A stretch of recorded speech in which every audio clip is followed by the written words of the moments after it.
Hey, so I'm doing a video review of Purus Labs Muscle Marinade. This supplement's been on the top of supplementreview.com for a while, which sort of made me think I wanted to check it out.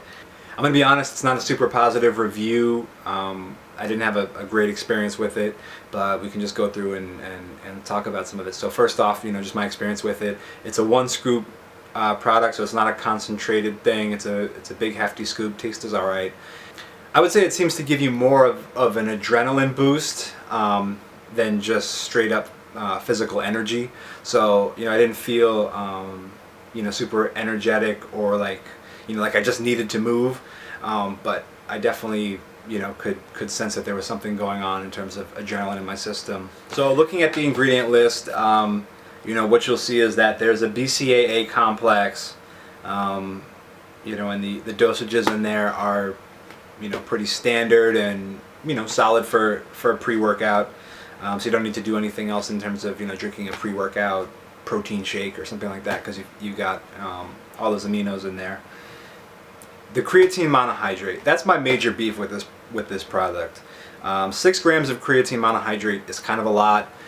It's definitely a lot in terms of that's what you're taking before your workout, and if you want to take some after, then you're getting into 7-8 grams. I think 5 is all you need, and I also think that creatine monohydrate is kind of the past. I think creatine HCl and buffered creatine monohydrate, in my experience, I've had much better results with those, with fewer side effects. So with this product and 6 grams, and I will admit I was taking creatine after my workouts too, so I was at about 7.5 grams, which is that's too much. Even drinking 1 gallon to 1.5 gallons of water a day, I was having a lot of trouble with my skin when I was on this. I took this for about maybe 3 or 4 weeks, and I was getting really deep, like cystic pimples on my face, especially around here. And I don't know why I didn't realize right away that this is what was causing it, but as soon as I got off of this and reduced my creatine intake seriously and switched back to creatine HCl, it went away, and my skin's been clear ever since. So if you try this and your skin starts breaking out, just know that that's probably the cause, and that even if you're drinking tons of water, that didn't seem to help me.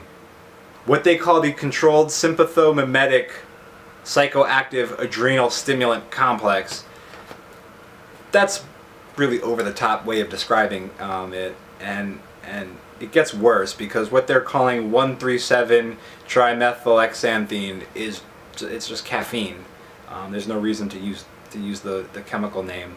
And 2-amino-4-methylhexane is DMAA. So it's caffeine and DMAA. I don't know if they're trying to be thorough or if they're trying to trick you into thinking that this is something that it's not. It's caffeine and DMAA.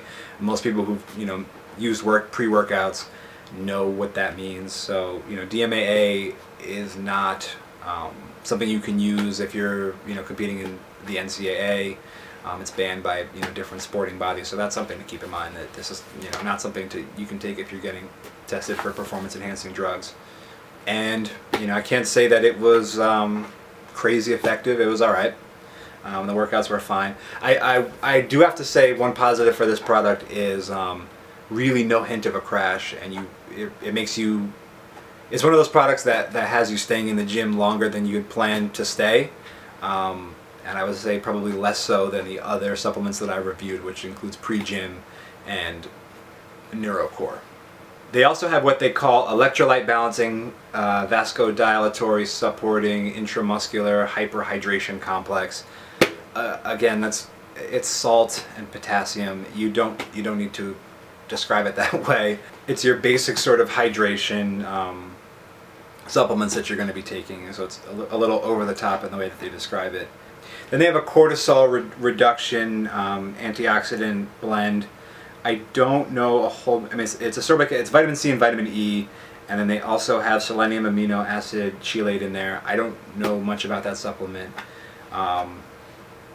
It's probably pretty effective, because again, like I said, I on the supplement I had that desire to stay in the gym longer, which usually means that the the cortisol that starts firing off in your brain around 45 minutes to an hour of your workout was probably being inhibited to some degree. So that's probably an effective compound at an effective dosage.